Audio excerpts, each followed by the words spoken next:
Esperar o nosso convidado encaminhar aqui o convite dele para a gente iniciar.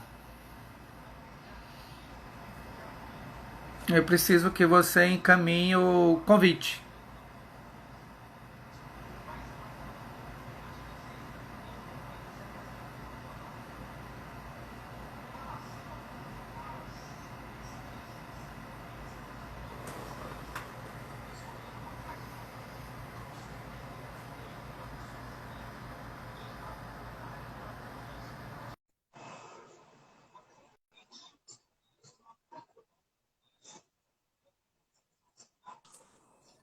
Aê! E aí, Tudo bem, beleza? Roberto? Como é que você tá? Tudo em paz? Tudo Tudo em certo. paz? Tudo certo. Tudo certo. Vamos deixar. Pronto, 5 horas. Aí, na hora. Certinho. Certinho. Certinho. Mais britânico impossível. Possível. Pois é. Pois é. Então, eu inicialmente, Caio, quero agradecer em meu nome, em nome do CAL Pernambuco, a sua disponibilidade de estar com a gente aqui nessa última live dessa semana, né, que trabalhou a questão das cidades em movimentos, um olhar pós-Covid-19. Então, nós já tivemos 3 lives, né, segunda, terça e quarta, que abordou aspectos dos mais variados sobre essa questão, sobre vários olhares, várias perspectivas. Iniciamos essa semana esse debate com o olhar de um geógrafo sobre o território, sobre essa questão. E a gente, então, termina esse ciclo dessa semana com o olhar de um urbanista, de um arquiteto urbanista, né? E a gente escolheu você, sobretudo, por trazer para a gente um olhar um olhar mais amplo sobre essa questão. O teu trabalho tem propiciado um olhar mais amplo sobre essa discussão. Então, seja na tua produção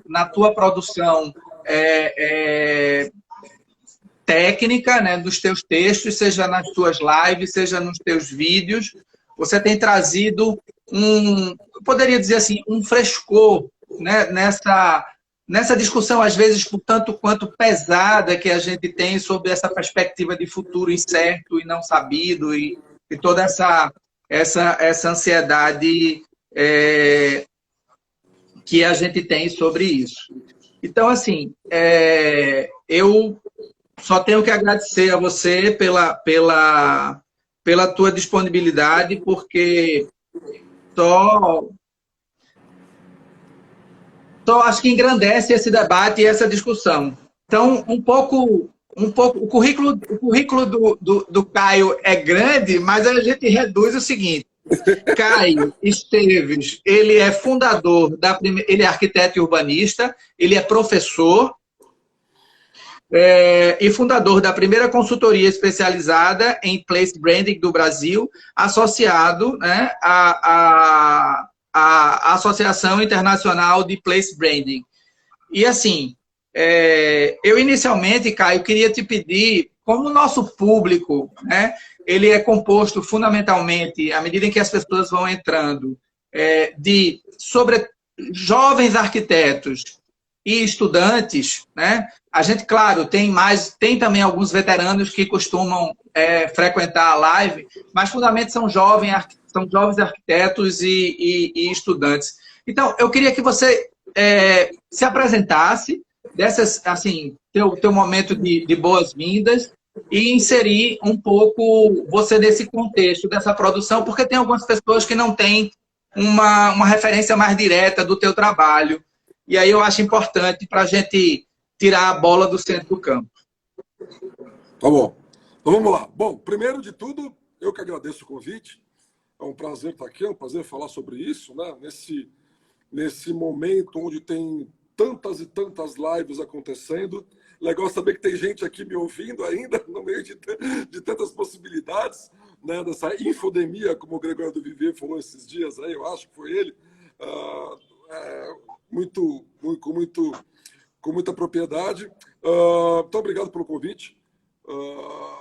Bom, eu sou o Caio Esteves, eu vou ficar falando no meu currículo porque é muito chato, né? Parece que é aquele momento que parece que você é mais importante do que você realmente é, então... Não, mas é importante situar a tua área de trabalho, tua área de pesquisa. Tá bom. Bom, eu sou arquiteto, né? Me formei no século passado, literalmente. Mas eu trabalhei, na verdade, nunca trabalhei diretamente com arquitetura, propriamente dita, né? Eu sempre trabalhei com coisas que tangenciavam arquitetura e planejamento urbano. Fui parar no branding corporativo, mas de 6, 7 anos para cá, eu me dediquei a esse assunto, né, chamado Place Branding, que é um assunto que ele é relativamente novo no mundo, né? O termo foi inventado em 96, ainda como Nation Branding, pensando em países, e eu venho discutindo esse assunto há 7 anos, 6, 7 anos, e há 5 eu fundei a Places for Us, que viria a ser, e ainda é, a primeira e a única empresa especializada, 100% especializada nisso, não é que ninguém mais faça, mas nós somos os únicos que só fazemos isso, né? Então a gente não faz marca de refrigerante de cidade, a gente trabalha só com cidade, só com país, só com lugar, só com bairro, só com empreendimento, né? Então a gente faz... uma das características importantes do nosso trabalho é que a gente entendeu ao longo do tempo que não bastava só pensar conceitualmente, só no place branding, na camada de place branding. A gente começou a trabalhar também a intersecção, e aí que a bagagem de urbanismo começa a fazer mais sentido ainda, a intersecção desse conceito no ambiente construído, né, que é a camada de placemaking. Então, a Places for Us hoje, ela é uma empresa, uma consultoria de place branding e, por extensão, de placemaking também, já que a gente não entende mais uma coisa sem a outra. E aí, já perguntaram aqui, eu vi subir a pergunta aqui, explica o que é place branding. Eu acho que é um bom ponto de partida, né? Eu estou falando tanto disso. Assim, era a minha primeira pergunta depois da sua apresentação. Então, assim, deixa eu complementar um pouco isso que colocaram aí, né? Então, assim, para iniciar, claro, é importante a gente conceituar o que essas terminologias. A gente tem um pouco de reação hoje com relação a terminologias em inglês para definir conceitos. Tem muita algumas pessoas têm um certo purismo, digamos assim, nessa...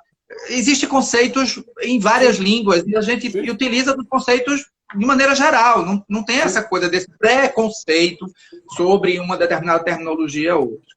Então, assim, a ideia é explicar o que vem a ser o conceito do place branding, onde ele vem sendo, né, experienciado, né, aonde é que ele vem sendo experienciado, quem vem trabalhando com isso aqui no Brasil, e aí você já situou um pouco, né, em relação a isso, e de que forma essa perspectiva sobre os lugares e as cidades pode nos ajudar nesse pós-normal, nesse mundo pós-Covid, né, que a gente tem aí pela frente. Então, vamos lá. Vamos falar do conceito primeiro. Eu acho que você tem razão, tem muita gente que reclama muito desses termos, mas... A gente tem a síndrome de Ariano, a gente passa pela síndrome de Ariano Suassuna. Sensacional, que eu acho sensacional, né? Não troca meu oxente pelo ok de vocês, essa frase é uma frase brilhante do Ariano, né? Acho que ele está corretíssimo. Aqui no caso do Place Branding, o termo foi inventado por um inglês, né? Pelo Simon Holtz. Então, a gente acabou não conseguindo, e assim como o branding é uma palavra maldita, que ninguém consegue traduzir, o place branding ficou mais maldito ainda. Então, a gente vai ter um pouco, pelo menos nas grandes terminologias, né, place branding, placemaking, essa influência ainda que revolta o Suassuna com razão. Mas, assim, então, o que é o place branding? Vamos falar de place branding e placemaking. O place branding nada mais é do que eu diria que é uma abordagem, né? Ele é mais do que uma ferramenta, que uma metodologia, é uma abordagem, é uma forma de pensar projetual que, na verdade, leva em conta ou trabalha com a localização das identidades do lugar, o fortalecimento, a compreensão das vocações daquele lugar, para que, com isso junto, a gente consiga fortalecer, criar resiliência, criar antifragilidade para os lugares E um ponto importante nesse processo é que ele sempre é de baixo para cima, para não usar bottom-up.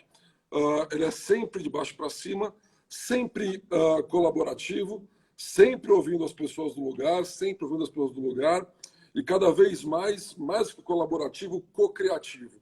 Então, o que é o Place Branding? Antes de tudo, é uma grande pesquisa, uma pesquisa ação, como eu diria, né? Uma pesquisa colaborativa, co-criativa, envolvendo as pessoas do lugar, para com isso a gente entender as vocações, entender as identidades, a identidade cultural, a identidade dos lugares, e para isso, e através disso, conseguir desenvolver verticais possíveis de trabalho e desenvolvimento econômico para aquele lugar, para que ele gere resiliência, antifragilidade, ou para que aquele lugar consiga sobreviver aos problemas que certamente ele enfrentará mais cedo ou mais tarde. Então é legal a gente falar aqui que Place Branding tem muito pouco a ver com marketing, né? E tem muito mais a ver, sei lá, talvez com as ciências humanas como um todo. Né? A gente usa um repertório grande da sociologia, da antropologia, da psicologia, tá? Do planejamento urbano. Então, a gente basicamente parte de uma compreensão comportamental, cultural das pessoas daquele lugar, dos usuários daquele lugar, para, a partir daí, criar movimentos, posicionamento, ofertas, vetores, verticais, que façam aquele lugar se tornar resiliente, se tornar bem-sucedido, entre muitas aspas. E aí o placemaking, isso aí o placemaking gera uma ideia compartilhada entre todas as pessoas que estão envolvidas no projeto, um posicionamento, uma plataforma de identidade, um conceito claro, uma ideia guarda-chuva. E aí o placemaking, por sua vez, começa a beber dessa fonte, dessa orientação conceitual, para fazer com que as interferências no espaço público, principalmente, no espaço comum, coletivo público, sejam capazes de reforçar essas ideias e de que, junto, conceito e experiência sensorial estejam integrados e reforcem ainda mais o conceito, a ideia, a potência daquele lugar em questão. E outra coisa que é importante dizer é que, eu já falei isso aqui um pouquinho no começo, é que o Place Branding, ele não tem duas coisas que são muito importantes a gente entender. Primeiro, ele independe da escala. Então, eu posso trabalhar desde um país até um bairro novo, um empreendimento imobiliário de um novo bairro aberto, por exemplo. E ele também não precisa necessariamente ser público, ele pode ser privado. Cada vez mais, a iniciativa privada tem se esforçado, eu diria, para moldar ou para criar cidades mais contemporâneas, até porque o poder público tem uma certa dificuldade em fazer isso, como todos nós sabemos. Então é muito engraçado isso, porque uma coisa que começou pensando para o poder público e para grandes escalas, hoje entende-se, com o passar do tempo, que ele também pode ser muito pontual, do ponto de vista da escala, muito pequeno, e pode ser feito não só pela iniciativa privada, como por qualquer pessoa, né? Como a sociedade civil, de qualquer forma organizada, pode levar um trabalho desse a cabo. Então isso é muito importante a gente entender de cara, na largada. Fala um pouco de onde é que você tem a aplicação disso, aonde é que você tem assim, uma experiência mais significativa, exitosa da aplicação desse conceito. Tem vários, tem desde... bom, vamos pegar exemplos próximos meus, que a gente tem feito. A gente já fez desde cidades inteiras, estabelecidas, cidades novas, as tais smart cities novas. A gente já fez bairros planejados, já temos vários bairros planejados, inclusive, e acabamos de fazer, por exemplo, a gente acabou de entregar um projeto com o BID, com o Banco Interamericano, para o centro, para uma requalificação, ressignificação da área central, da principal via da área central de Campo Grande do Mato Grosso do Sul. Então, essa é uma forma de a gente entender que a gente trabalha uma rua, tudo bem que essa rua tem 10 quadras, a principal rua da cidade, do centro comercial da cidade, e ao mesmo tempo trabalha cidades do interior, ou seja, ele tem uma abrangência enorme. Foi no âmbito do ProCidades? Em Campo Grande, você está falando? Do BID. Não, foi um projeto BID Prefeitura e Sebrae, tem um projeto Viva Centro, Ok, lá em Campo Grande.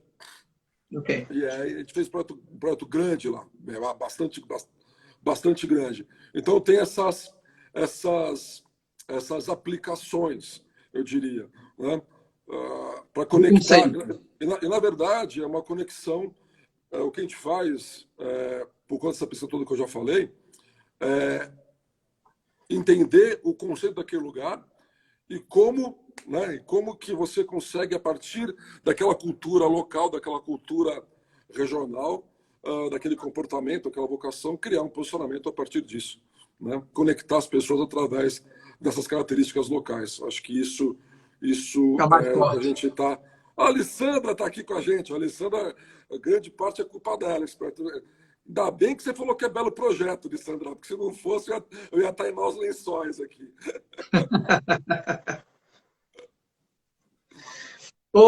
Assim, e ações lá fora, assim, exemplos que você poderia trazer lá de fora, assim, Ah, que as pessoas pudessem pesquisar e entender um ah, pouco mais dessa metodologia. então, pelo fato de a gente estar sozinho aqui, como eu te falei, com pequenos exemplos muito pontuais, espalhados pelo Brasil, mas muito poucos, né?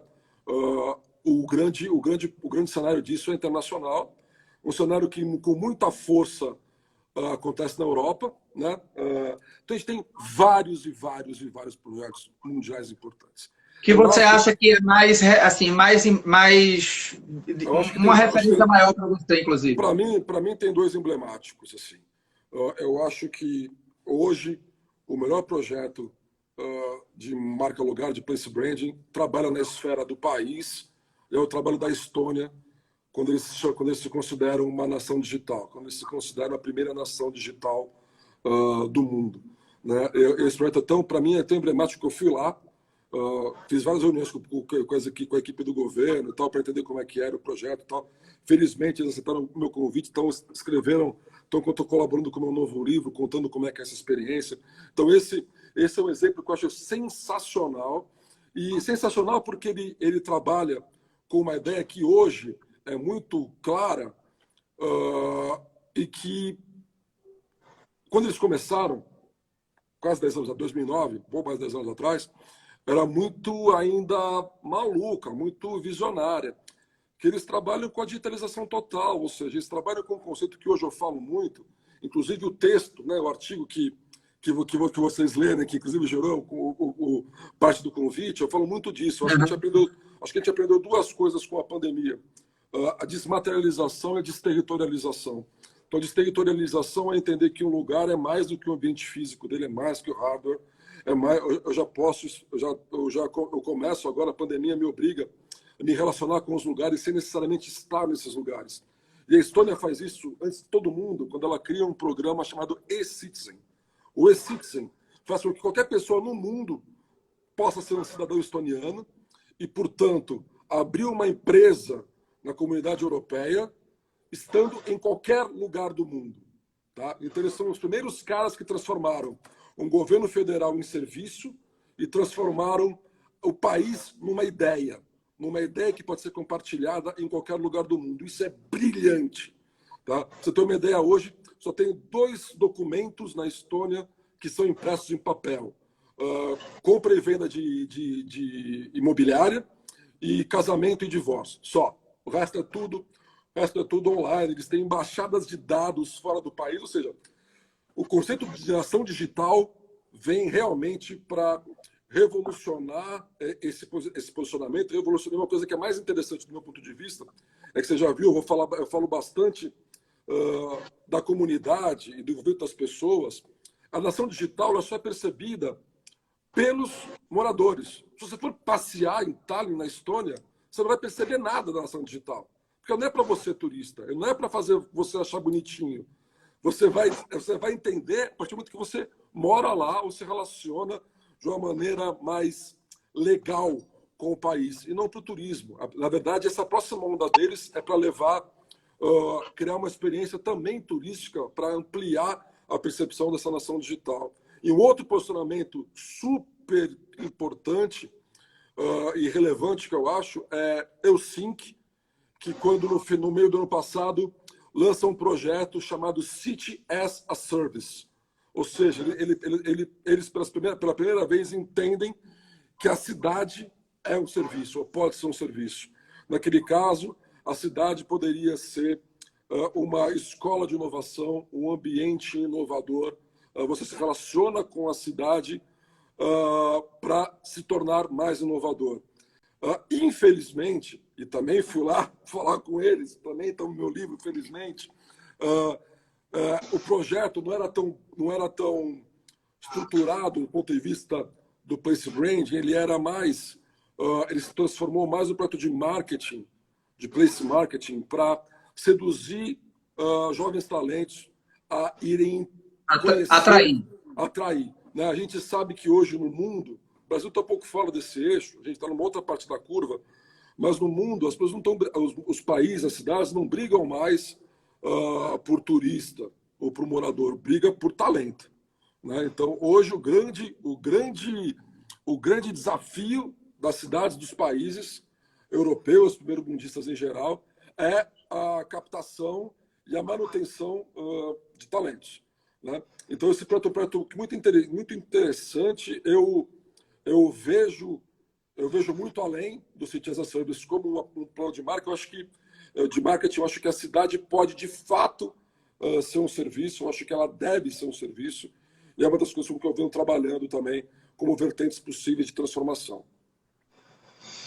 Certo. Em cima disso, dessa perspectiva e dessa sua análise, assim, a gente está um pouco ainda fora dessa dinâmica. Talvez esse pós-normal, pós-Covid, vai forçar um processo de aproximação maior do Brasil com toda esse... Eu acho que sim, Roberto. Sabe por quê? Porque, assim, como eu te falei agora há pouco, desmaterializou, né? Desterritorializou. Então, assim, agora não tem mais perto e longe. Né? Qual que é a diferença de eu morar em São Paulo ou de eu morar em Recife se eu não posso sair de casa? Eu brinco com todo mundo. Eu falo, eu moro no centro de São Paulo, a maior cidade da América do Sul, e eu me comporto hoje como se eu morasse no interior de Roraima. Porque eu tô dependente da internet da mesma forma. Minha relação com a cidade acabou. Né? Então, a gente agora, a nossa relação com a... É a relação do não lugar, é a relação do não lugar. A cidade toda é um não lugar. A cidade toda é um lugar, eu falo isso bastante. A cidade toda se transformou num lugar. Né? Se transformou num cenário onde nada acontece. Então, eu acho que diferente da gente estar mais próximo, mais distante, a gente vai passar por um momento, e todo mundo vai passar por esse momento, que é o momento de repensar a nossa relação enquanto lugar. Né? E aí eu falo disso enquanto país, falo disso enquanto cidades, enquanto estados, né? Porque talvez as nossas potências pré-pandemia não façam mais sentido hoje. Né? Por exemplo, São Paulo não é o caso, mas Recife é uma cidade extremamente cultural, extremamente turística. Será que vai ser o turismo pós-pandemia? Será que o setor de turismo certamente tem que se reinventar, tem que se repensar. E uma série de coisas tem que ir nessa mesma esteira. Né? O mercado imobiliário é outro mercado que está tendo que... Eu acho que o mercado imobiliário ele vai ter que ele vai ter que se reinventar. E é um mercado super avesso à inovação, né? Um mercado difícil, com pouquíssimas pessoas com cabeças inovadoras. Uma delas já vi entrar aqui, que é um amigo de Aracaju, já subiu, já apareceu aqui. Quer dizer, é um mercado muito avesso. A mudança vai ter que se reinventar, porque a relação mudou toda. 3 meses atrás, Roberto, se a gente perguntasse para qualquer empreendedor imobiliário quais eram as 3 coisas mais importantes do segmento imobiliário, ele ia falar location, location, location. Na localização. Agora, meu amigo, o que interessa a localização? Né? Então, quer dizer, nada. A própria relação centro-espraiamento vai mudar completamente. Ou seja, o movimento pendular vai tudo mudar. Então, lugares que eram super importantes, super valiosos, vão deixar de ser. Lugares que eram irrelevantes vão se tornar valiosos. Ou seja, cara, virou do avesso o negócio todo. E por isso A que é gente teve um importante trabalho. entender o comportamento, né? Tem que ter Teve um comportamento trabalho. aqui. Teve um trabalho bem legal aqui da professora Norma Lacerda, que ela abordou justamente isso, essa questão dessa valorização desse espaço ou desses atributos em relação ao valor, né? E foi uma revolução quando ela introduziu aí alguns olhares diferenciados sobre isso. Pois é, que muda, E agora, e vai mudar, e vai mudar, vai mudar. E assim, e na verdade, o que eu acho que é importante a gente falar é que não é novidade nenhuma isso, né? Por mais que muita gente esteja falando aí que o cisne negro, ninguém previa, não, está previsto. O que a gente está passando agora não tem novidade nenhuma, né? Assim, a gente já estava mudando um processo há muito tempo, só que a gente estava empurrando com a barriga porque a gente achava que ia ter tempo. O que a estava na pandemia inércia. fez, Estava na inércia também, né? o que a pandemia fez foi acelerar. Pô, fala da revolução digital, do trabalho remoto, do teletrabalho. Pô, isso é mais velho que andar para frente. Tem no mínimo 10 anos que isso é uma verdade. Mas todo mundo achava que nem era importante ter os grandes escritórios, as reuniões presenciais.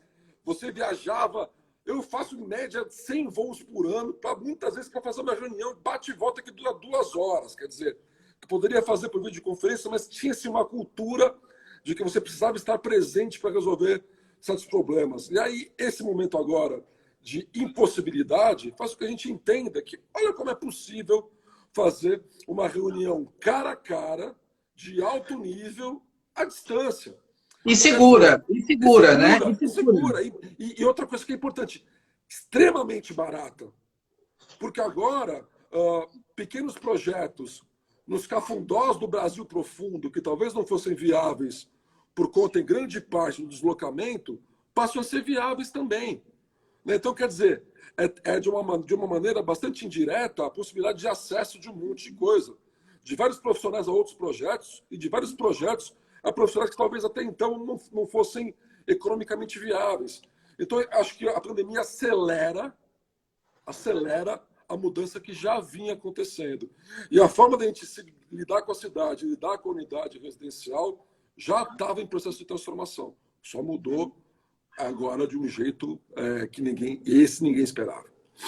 E aí, nessa perspectiva, e essa coisa de se reinventar do mercado imobiliário, Caio, tem aquela questão assim, a tendência que eu acho que vai ter que ser trabalhada são os edifícios cada vez mais com os térreos ativos, com plantas ativas e autossuficientes. O uso misto, né, ou aqueles usos que trabalham diversas perspectivas no mesmo lugar, otimizando o próprio espaço da arquitetura, eu acho que ele vai vir com muito mais força, digamos assim. Eu acho que sim. Eu falo há muito tempo, Roberto, uma frase feita nossa aqui, que está tudo que é lugar, que é assim, o uso misto salva cidades.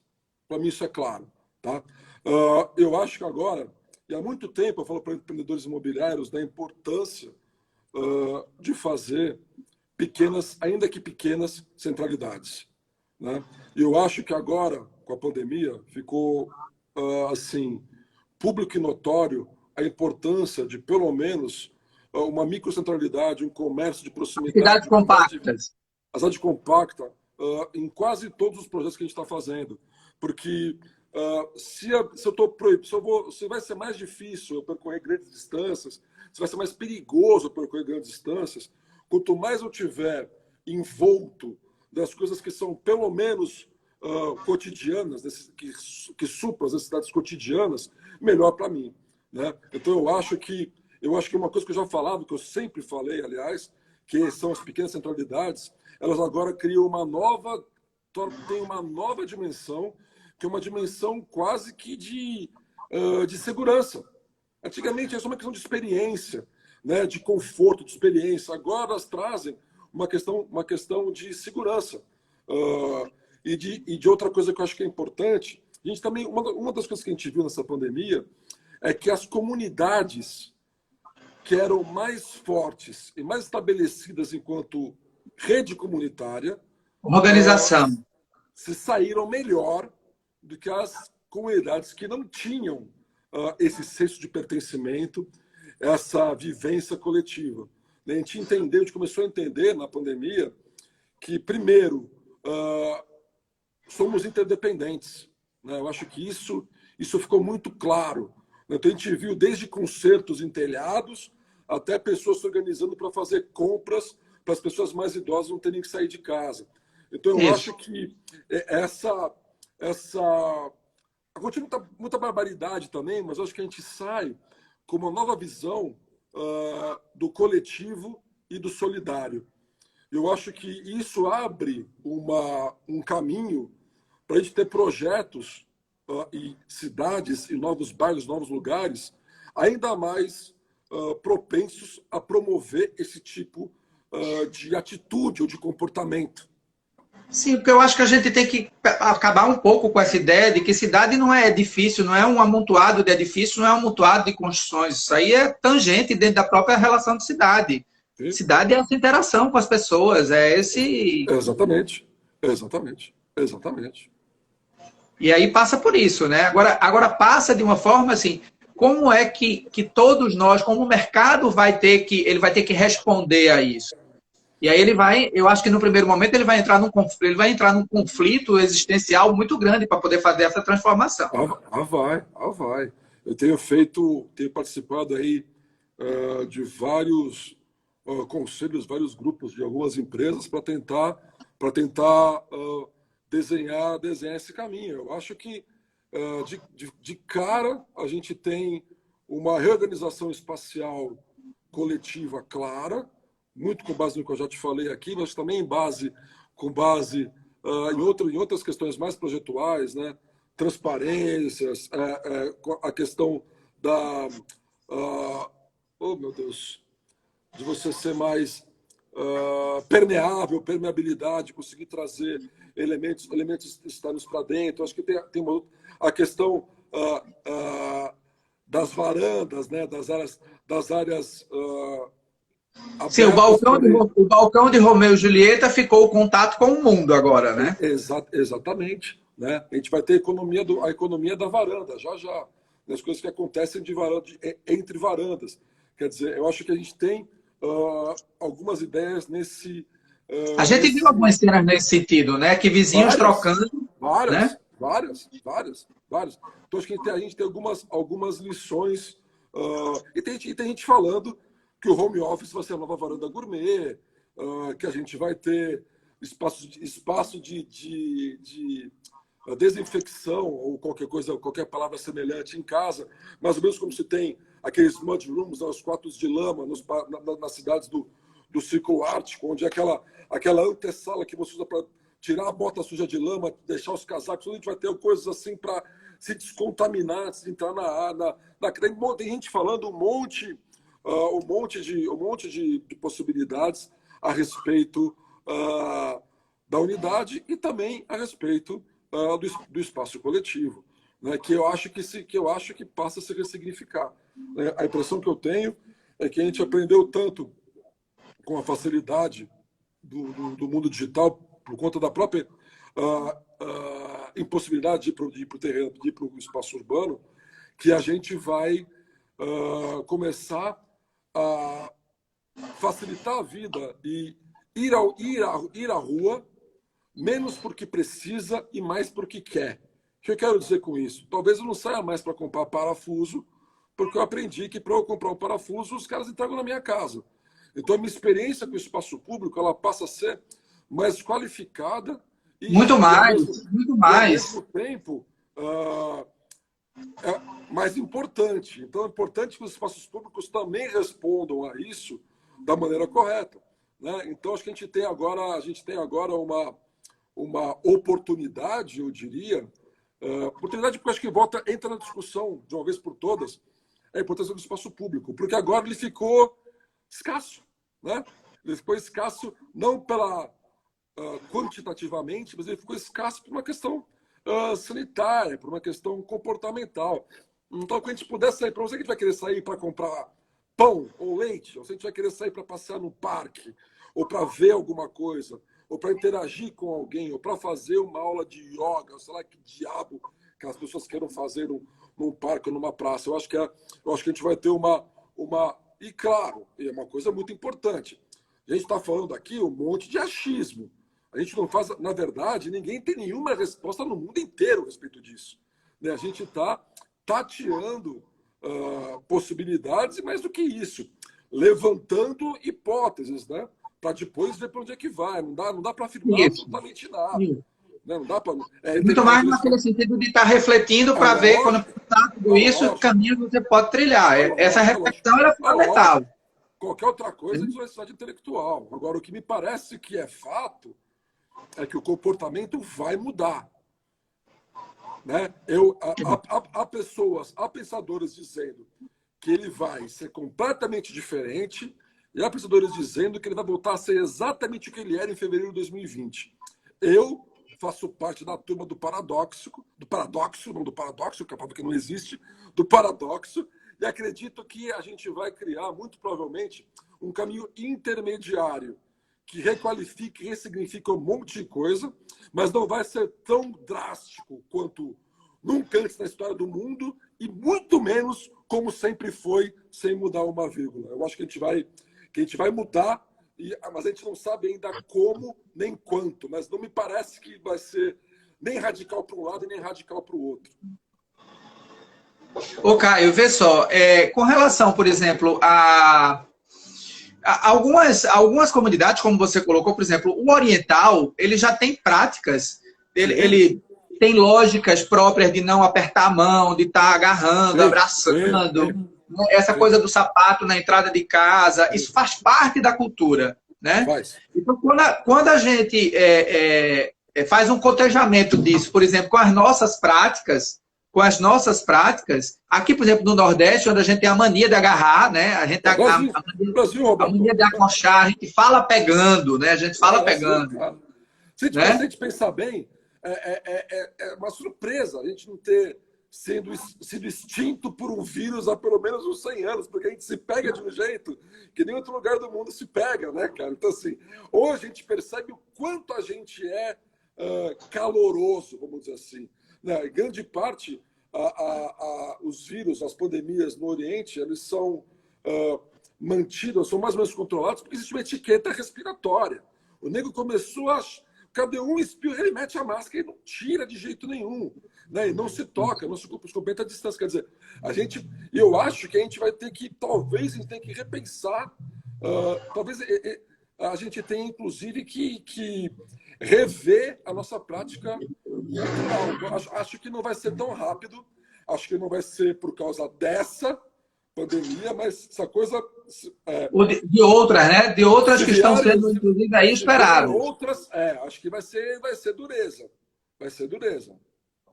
Ô, Caio, em cima desse artigo que a gente falou logo no início, né, da nossa fala, que o artigo é Cidades e Lugares no Mundo Pós-Normal, foi publicado pela plataforma O Futuro das Coisas, e eu acho aí bem bacana, assim, se as pessoas conseguirem acessar e ler.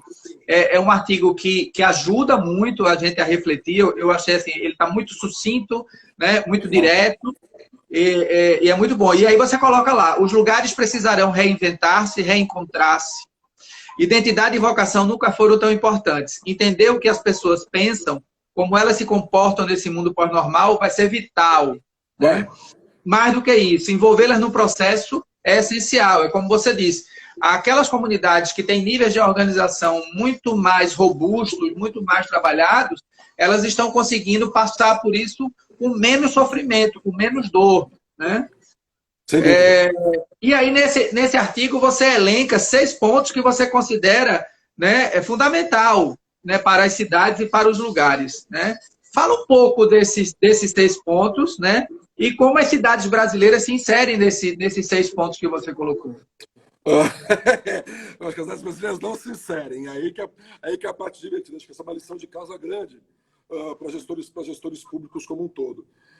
Então, assim, os seis pontos que eu levantei no futuro das coisas são transparência, colaboração, participação popular, identidade e vocação claros, entender que o lugar não é mais um lugar territorial, nem mais um lugar físico. Veio um geógrafo, como você falou. A geografia é outro lugar que está tendo que dar pirueta para entender que nova geografia é essa, porque a geografia não é mais a dos mapas, ela é uma geografia muito mais simbólica. A gente volta hoje a discutir a psicogeografia, por exemplo, né, ou a geografia simbólica, muito mais que a geografia do mapa. Outra coisa que é importante, a gente ter uma visão de futuro, né, as cidades terem visões claras, e, por fim, a gente criar sistemas menos frágeis, né, ou antifrágeis, que é um conceito do Nassim Taleb, que é um conceito que vai além da resiliência, uma evolução da resiliência, porque resiliência, para a física, é a capacidade de alguma coisa voltar à sua forma original após um evento de impacto negativo. A antifragilidade, por sua vez, é você não voltar à sua forma original antes do evento, mas você evoluir a partir do evento negativo, ou seja, criar mecanismos, sistemas e ferramentas capazes não só de sobreviver às crises, mas de aprender e de se aperfeiçoar com as próprias crises. Então, acho que desses 6 elementos, eu acho que a gente hoje, basicamente, no grande espectro das cidades brasileiras, não tem nenhum deles. A gente não é transparente, a gente não tem um engajamento comunitário nas decisões na esfera municipal efetivo, a gente raramente tem uma identidade e uma vocação clara, compartilhada e promovida. A gente definitivamente não entende as nossas cidades como a lei do território. Visão de futuro, então, nem pensar. Enquanto o mundo inteiro está pensando nas cidades dos países para 2030, desde 2000 para 2050, desde 2010, a gente não está pensando na eleição de 2022. Né? E sistemas resilientes e antifrágeis, então, menos ainda. Então, na verdade, eu elenquei esses 6 pontos justamente por entender que o conjunto deles é uma lição de casa que deveria ser necessária ou obrigatória para qualquer gestor público, governante, em qualquer esfera de cidades, estados ou do país. E isso aqui que eu estou falando também, na verdade, não estou inventando a roda, não. Quem sou eu? Isso aqui são coisas que estão esparramadas por lugares de muito sucesso no mundo. Transparência, por exemplo, é a base do comportamento do posicionamento da Estônia. Tecnologia é algo que gera transparência. O engajamento comunitário está presente em vários lugares, como, por exemplo, no programa lá da capital da Islândia, no Better Neighborhoods em Reykjavik, onde as pessoas estabelecem quais são os projetos que vão ter financiamento público, dizem quanto do dinheiro da prefeitura vai ser usado em cada projeto, validam, gerenciam, ou seja, o orçamento participativo levado à última consequência. Aqui a gente até parou um pouco dessa relação do orçamento participativo, começou com experiência mais forte, foi se diluindo e se perdeu um pouco essa lógica do orçamento participativo. Acabou. Porque a gente também, na minha opinião, nunca teve uma ferramenta, uma plataforma amigáveis, eficiente o suficiente para que as pessoas de fato colaborassem. Né? Porque o orçamento participativo, às vezes, me dá a impressão de ser aquela audiência pública que é feita para constar na lei, e não de fato porque quer ouvir o que a comunidade tem a dizer.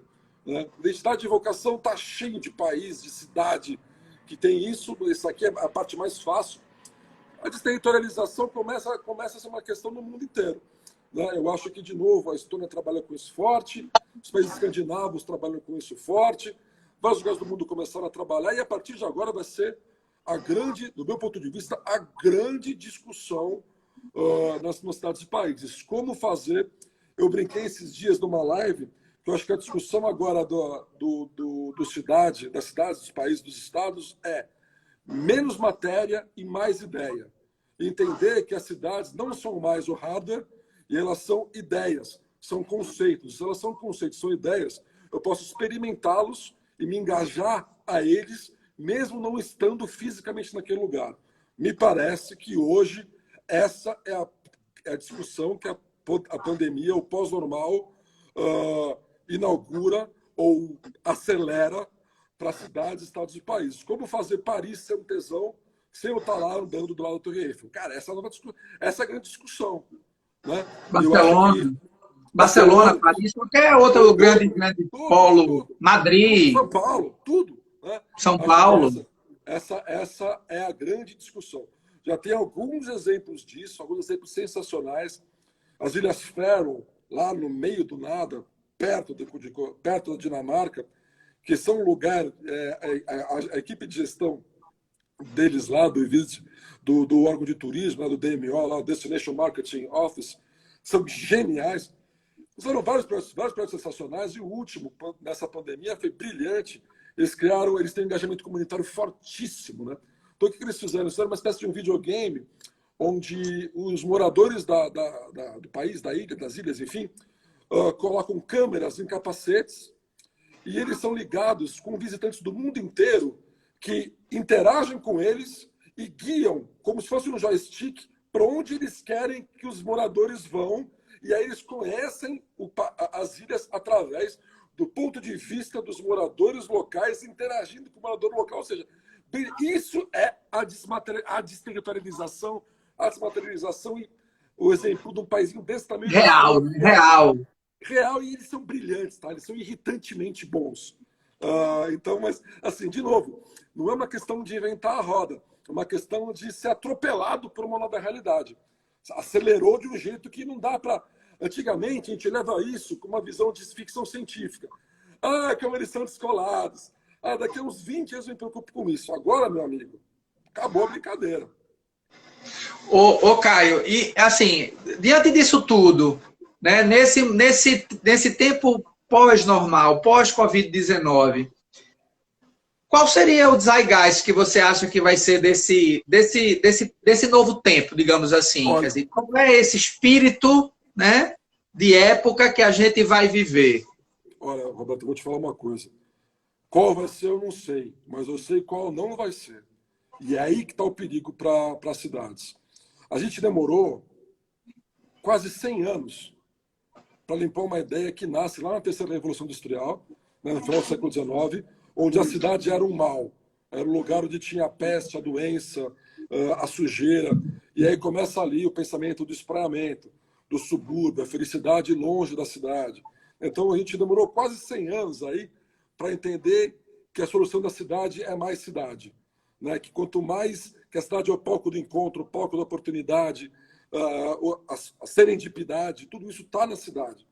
Então, quando a gente começa a ter um movimento de inversão do movimento pendular, onde as pessoas moravam nos subúrbios e trabalhavam no centro, entenderem que a cidade compacta era uma realidade melhor, entender que trabalhar, viver, aprender no mesmo lugar, se divertir no mesmo lugar, era muito melhor para índices de felicidade mapeados e rastreados já, vem uma porrada dessa e traz de volta um pensamento perigosíssimo, que é quanto mais isolado tiver, melhor. Então, é essa inversão dos zeitgeist que eu particularmente morro de medo. Eu estou começando a ver um movimento de retomada da ideia do refúgio. Então, por exemplo, projetos como os Alphavilles da vida, que eram isolados, aqui em São Paulo está vendo isso. Nunca teve tanta procura por casas em Alphaville como agora na pandemia. Então, a gente começa a inverter uma ordem que talvez leve a ideia... E que é mais perversa ainda para a cidade, né? Puta, pois é, meu amigo. Eu estava brincando isso numa outra live, que para mim esse vírus não é chinês. Se a gente for mapear o vírus, ele veio de Detroit. Porque ele salvou a indústria automobilística. Salvou, Roberto. Essa mobilidade ativa que a gente está falando, tudo que a gente demorou anos para conseguir, décadas para conseguir colocar na pauta, de uma hora em 2 meses, volta todo mundo a querer se trancar dentro do seu carro, de preferência sozinho, de janela fechada, com ar-condicionado ligado, indo de uma bolha para outra bolha, por uma questão sanitária. Né? Então, quer dizer, para mim, eu vivo a cidade, eu trabalho com isso, eu moro no centro de São Paulo. Para mim, isso é desesperador. Assim, é verdade. É desesperador. Então, assim, eu não sei qual vai ser. Eu morro de medo que o subúrbio seja o novo zeitgeist. Morro de medo. Eu acho que, como alguém falou aqui agora, é uma falsa segurança, e é mesmo. Só que é uma falsa segurança que, de uma maneira ou de outra, está impresso no nosso inconsciente por 100 anos da ideia de que natureza, distante, cidade, loucura. E agora, meu amigo, com o vírus que é transmitido basicamente pela interação social, porra, eu quero mais é ficar longe de todo mundo. Quer dizer, eu não, mas as pessoas vai dar voz, É verdade, Caio. É uma situação, meio paradoxal mesmo, né? Total, é total. Então, eu acho que a gente vai ter um trabalho desgraçado para entender como a gente vai transformar o espaço público, a cidade, num ambiente seguro e, portanto, viável.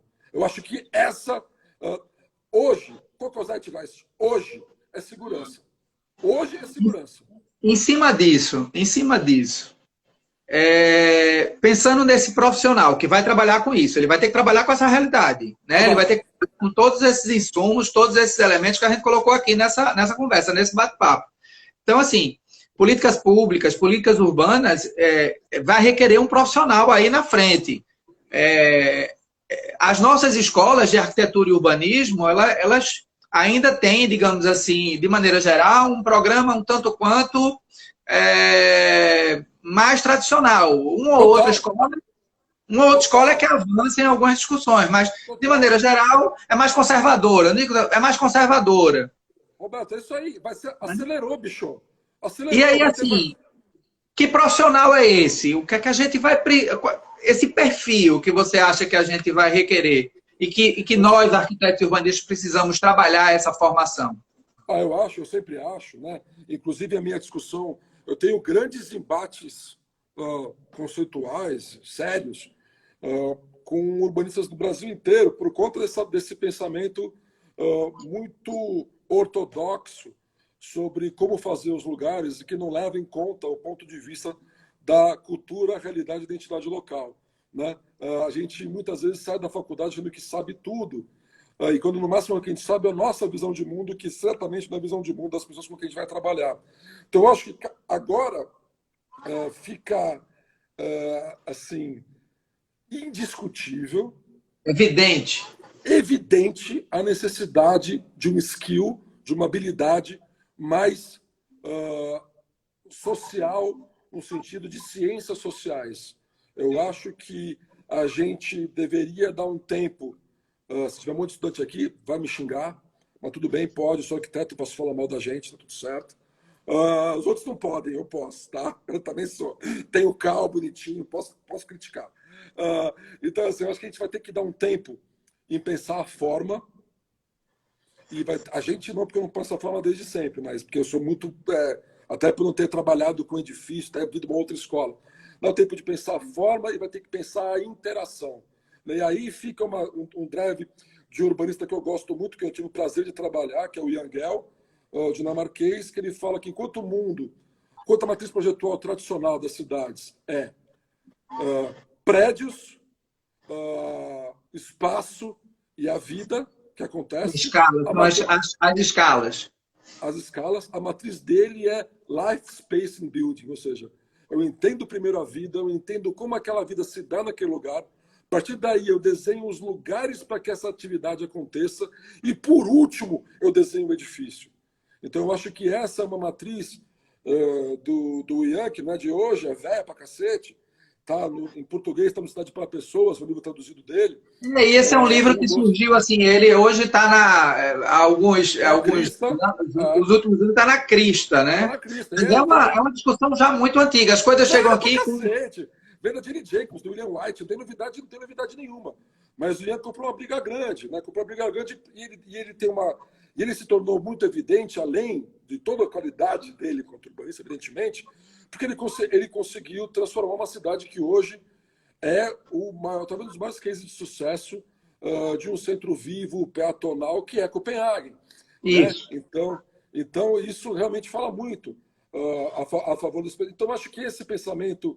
Eu levo isso super a sério. Life, Space and Building. Ou seja, primeiro entende a vida, depois entende que lugar é esse, que espaço é esse para essa vida acontecer, e, por último, pensa onde está a porcaria do prédio. Mas isso inverte a lógica da formação de nós, arquitetos e urbanistas, na maioria, digamos assim. Inverte. inverte. E é por isso que eu tenho tanto problema quando a gente está fazendo um master plan junto com o escritório de urbanismo, porque a gente aprende a desenhar através do prédio. A gente tem uma educação formal, que ainda é modernista. Quando eu me formei em 94, era mega modernista. Imagino que hoje ainda seja mega modernista. Sim. Porque eu vejo talvez um pouco menos do que na época da gente, mas sim. Mas eu vejo os garotos, mesmo quando eu trabalho com escritórios jovens, eles também têm, você vê com aqueles prédios laminares e pilotis. Eu falo, amiguinho, para, velho. Quem que mora aí? Como que as pessoas se relacionam? O que elas precisam? O que elas fazem? Esse prédio poderia ser feito em qualquer lugar do Brasil? Poderia. Porra, então tá errado. É simples assim, Alberto. Então, assim, então eu acho que... Mas é verdade, é verdade. Você não está levando em consideração, né, as condicionantes locais. Claro, claro. E você parte do pressuposto bizarro que é que você sabe a realidade. Né? Isso. Eu sei tudo. Eu sei tudo. Deus arquiteto. Puta, é um saco isso. Né? Eu jurava que tinha melhorado, mas pelo jeito continua uma coisa. A gente tem que perguntar para as pessoas como elas querem morar, o que elas querem morar. As pessoas não vão saber.